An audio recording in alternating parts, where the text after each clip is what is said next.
আজকের সংক্ষিপ্ত আলোচনা আমরা কেন বারবার অসুস্থ হয়ে পড়ি এবং রোগ এড়ানোর বাস্তবসম্মত কিছু উপায় নিয়ে।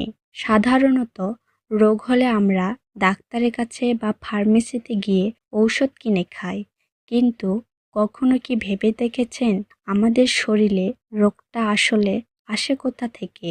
কেন আমরা বারবার অসুস্থ হয়ে পড়ি? সত্যি বলতে জন্মগত কিছু ব্যতিক্রম ছাড়া বেশিরভাগ অসুস্থতার প্রধান কারণ কিন্তু আমাদের নিজেদের করা কিছু ভুল এবং অসচেতনতা। রোগ জীবাণু আমাদের শরীরে এমনি এমনি আক্রমণ করে না, আমরাই অজান্তে সেগুলোর জন্য রাস্তা তৈরি করে দেই। ভেবে দেখুন, প্রতিদিন আমরা কি খাচ্ছি?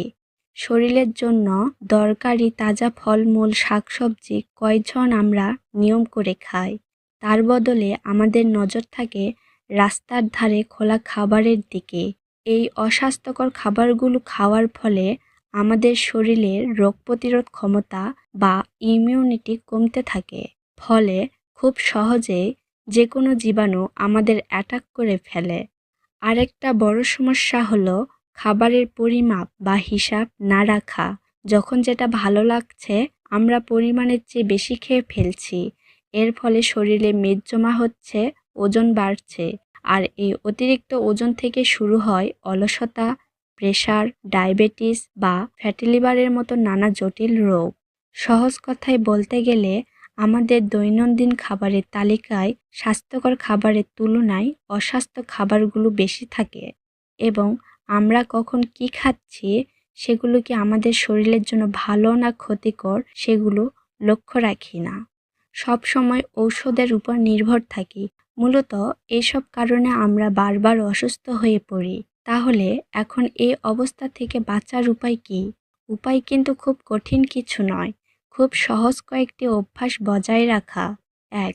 পুষ্টিকর খাদ্যাভ্যাস। বাইরের অস্বাস্থ্যকর খাবারগুলো একদম কমিয়ে দিন। প্রতিদিন খাবারের তালিকায় কিছু হলেও শাকসবজি, ফলমূল এবং পর্যাপ্ত পানি রাখার চেষ্টা করুন। ২. পরিমিত আহার। ক্ষুধা যতটুকু ততটুকু খান। অতিরিক্ত খেয়ে শরীরকে বোঝা বানাবেন না। ৩. যে কোনো খাবার খাওয়ার আগে হাত ভালোভাবে ধোয়ার অভ্যাস করুন, কারণ আমাদের হাতের মাধ্যমে সবচেয়ে বেশি জীবাণু পেটে যায়। ৪. সারাদিন এক জায়গায় বসে না থেকে প্রতিদিন কিছু ব্যায়াম বা ২০ থেকে ৩০ মিনিট হাঁটার অভ্যাস গড়ে তুলুন। মনে রাখবেন, অসুস্থ হওয়ার পর ঔষধ খাওয়ার চেয়ে অসুস্থতা প্রতিরোধ করাটাই সবচেয়ে বুদ্ধিমানের কাজ। সামান্য একটু সচেতনতায় আপনাকে এবং আপনার পরিবারকে বড় কোনো রোগ থেকে দূরে রাখতে পারে। আজকের এই বিষয় নিয়ে আপনাদের যদি কোনো প্রশ্ন থাকে তবে তা অবশ্যই কমেন্টে জানাবেন। সকলেই ভালো থাকুন, সুস্থ থাকুন এবং সচেতন থাকুন। ধন্যবাদ।